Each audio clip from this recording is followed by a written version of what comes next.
You should see the things that the four of them have said about Israel over the last couple of years. I mean, Omar is a disaster for Jewish people. I can't imagine if she has any Jewish people in her district that they could possibly vote for her.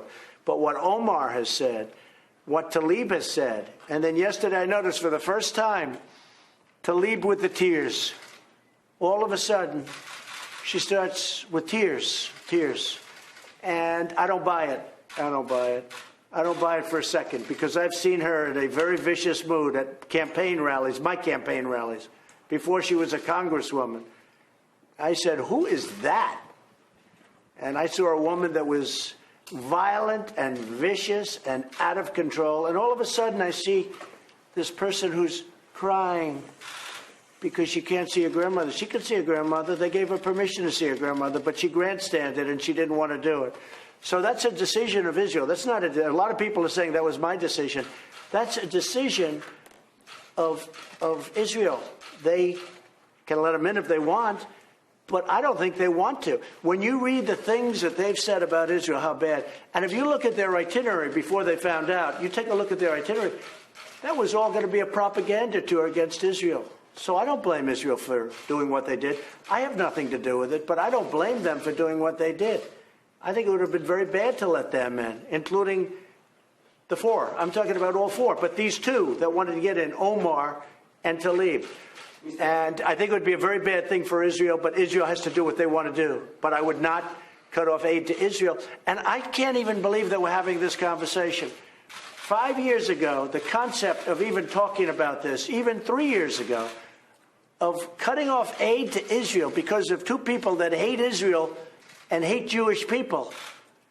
I can't believe we're even having this conversation. Where has the Democratic Party gone? Where have they gone where they're defending these two people over the state of Israel? And I think any Jewish people that vote for a Democrat, I think it shows either a total lack of knowledge or great disloyalty.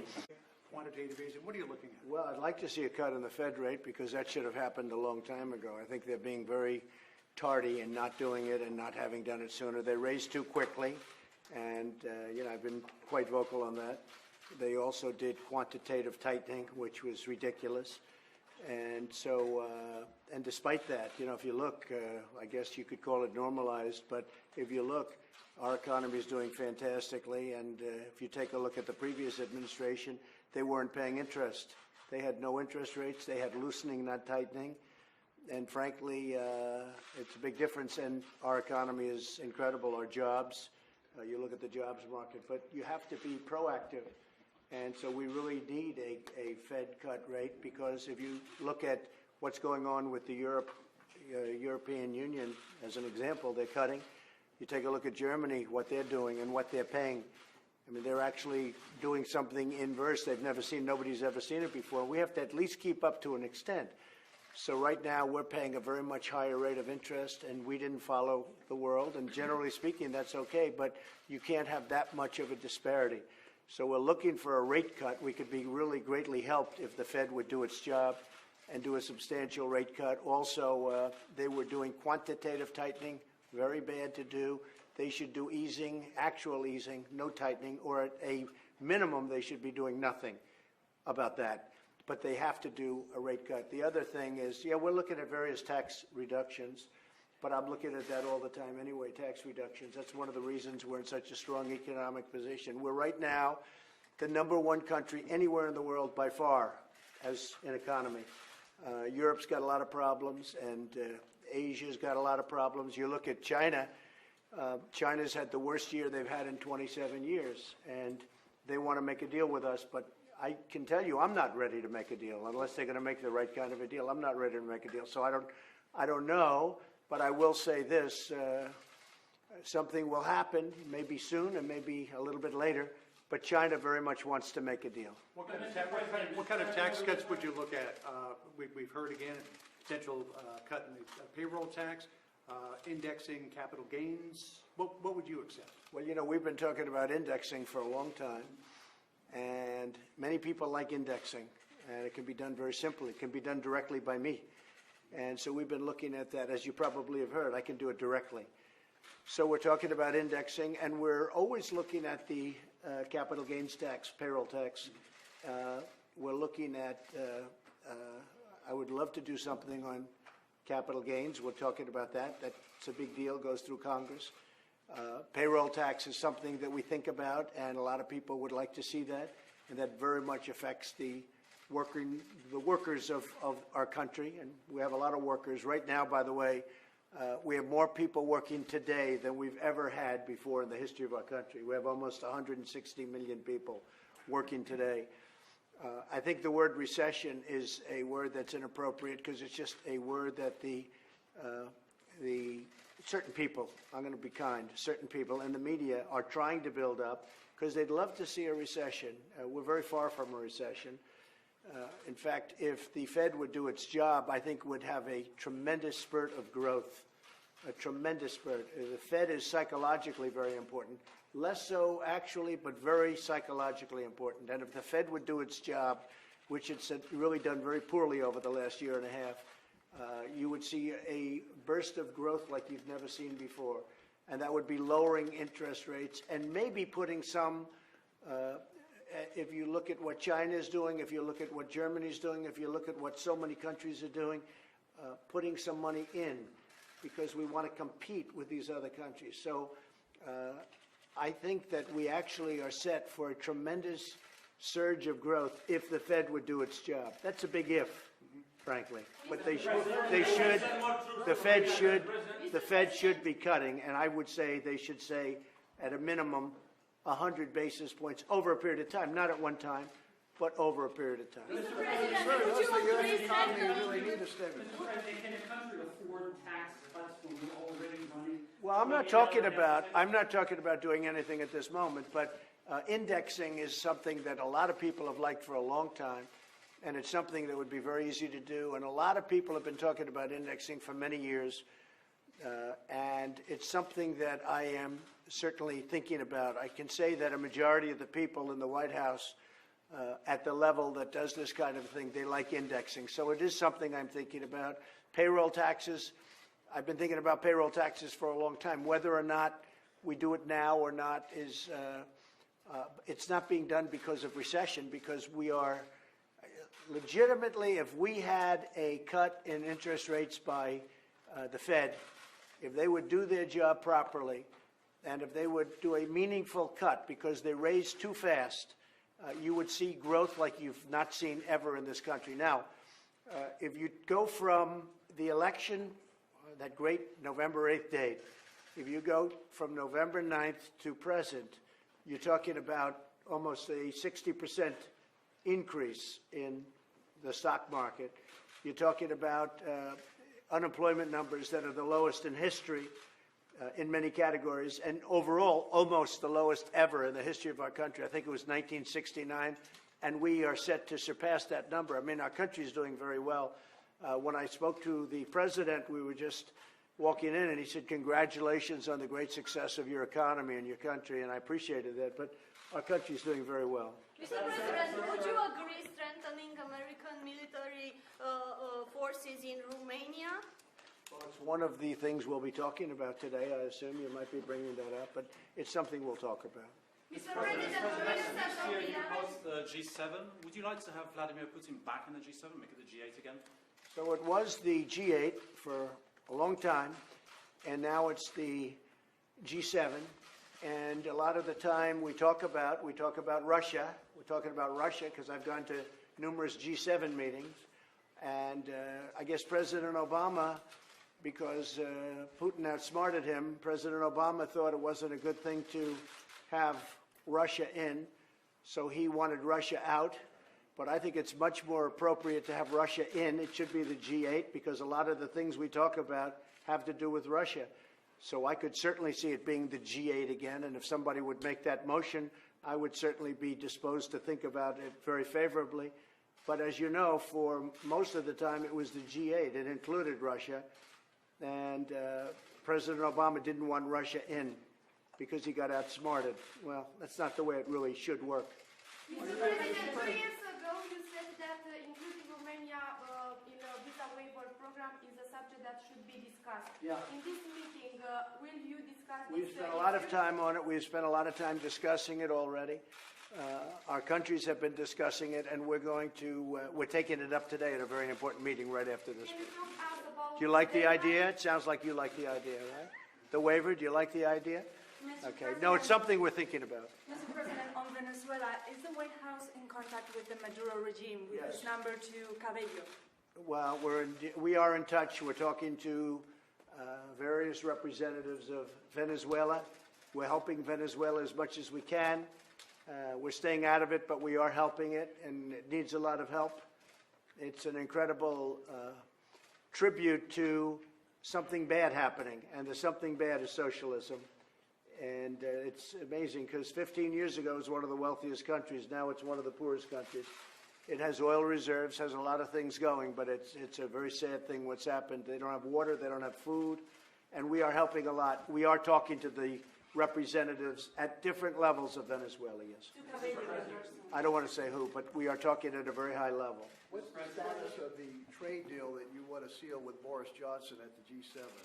So I spoke with Boris Johnson. I think he's going to be a great prime minister. I think he's going to do a fantastic job. I've known him. A lot of people know that we have a very good relationship. I think he'll be far superior. I think he'll do something that will be I think he's going to be very important for the UK. I think he's going to be very important. Dealing with the European Union, I hate to say this to you, but dealing with the European Union is very difficult. They drive a hard bargain. They're represented by Jean-Claude, who is a friend of mine, but he's a tough man. He's a very, very tough man. He's a great negotiator. And we have all the cards in this country because all we'd have to do is tax their cars, and they would give us anything they wanted because they send millions of Mercedes over. They send millions of BMWs over. But we're talking to the European Union. We're going to see if we can work something out. But I will say this, dealing with the UK, they have not treated the UK very well. That's a very tough bargain they're driving, the European Union. It's a very tough bargain. And I think that UK has the right man in charge right now, the right person in charge in the form of Boris. And if I could turn to Afghanistan, what is your current thinking on pulling out the United States? Well, we're troops talking to the government of Afghanistan. We're talking to the Taliban, and we're talking to others. And we're looking at different things. We've been there for 18 years. It's ridiculous. We have taken it down a notch. We're at about 13,000 people right now, 13,000 Americans. NATO has some troops there too, by the way. And we're having good discussions. We'll see what happens. We'll see what happens. Look, it's 18 years. We're not really fighting. We're almost more of a police force over there. It's been so many years, but we're like a police force, and we're not supposed to be a police force. And as I've said, and I'll say it any number of times, and this is not using nuclear, we could win that war in a week if we wanted to fight it. But I'm not looking to kill 10 million people. I'm not looking to kill 10 million Afghans, because that's what would have to happen, and I'm not looking to do that. But it's a war that has been going on for almost 19 years now, and frankly, it's ridiculous. But with that being said, it's a dangerous place, and we have to always keep an eye on it. Sounds like you'd like to pull completely out if you could. I'd like to look at various alternatives. One of the alternatives is going on right now. We're talking about a plan. I don't know whether or not the plan's going to be acceptable to me, and maybe it's not going to be acceptable to them. But we are talking. We have good talks going, and we'll see what happens. This is more than other presidents have done. But we have brought it down. We are bringing some of our troops back.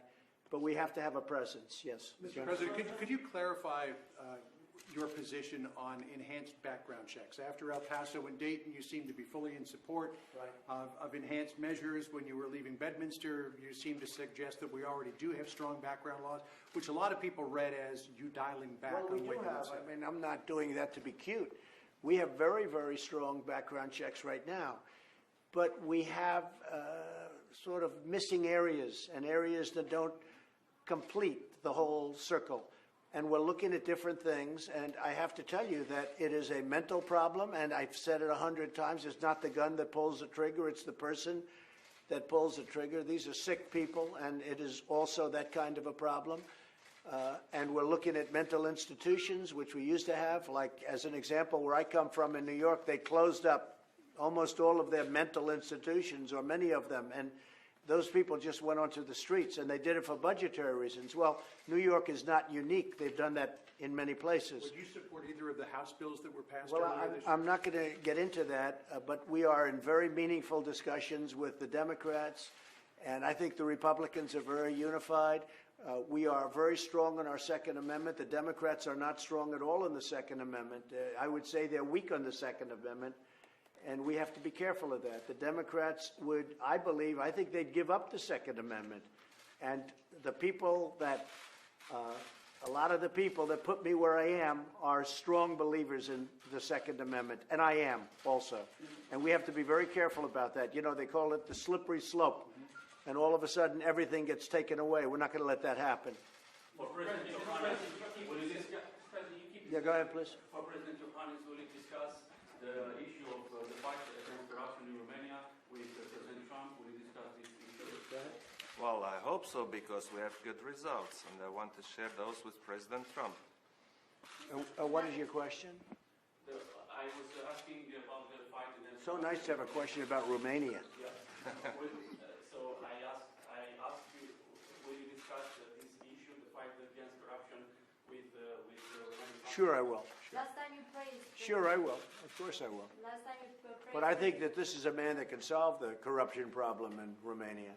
And he's made big strides. From what I hear, I haven't been there recently, but he's made very big strides. And I think he's the man that can solve the corruption problem. There are a number of really terrific countries like Romania, but they have a tremendous corruption problem. And I've heard you've made tremendous progress. We did. Yeah.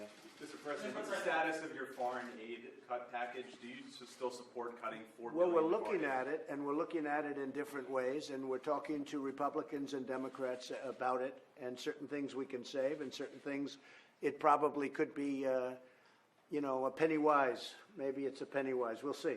But we are looking at it, and we have some things that are on the table very much, and we'll let you know over the next, probably sooner than a week. Mr. President, your administration has been taking steps to make it easier to discriminate against LGBT people in the workforce. Are you okay with those actions? Well, I just got an award and an endorsement yesterday from the exact group, They gave, you saw that, they gave me the endorsement yesterday, and I was very honored to, is it Log Cabin, the Log Cabin group, and I was very honored to receive it. No, I've done very well with that community.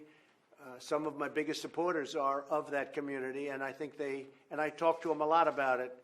I think I've done really very well with that community. As you know, Peter Thiel and so many others, they're with me all the way, and they like the job I'm doing. And I just got a big endorsement from the Log Cabin group. Yeah. Mr. President, you keep insisting that your trade war with China, is not affecting the U.S. economy, but a lot of economists disagree with that, and they worry that if China goes into recession... Well, okay, let me tell you something. Number one, we're doing very well as an economy. But somebody had to take China on. I read and I see so much, and I read so much, and I'll see these economists saying, oh,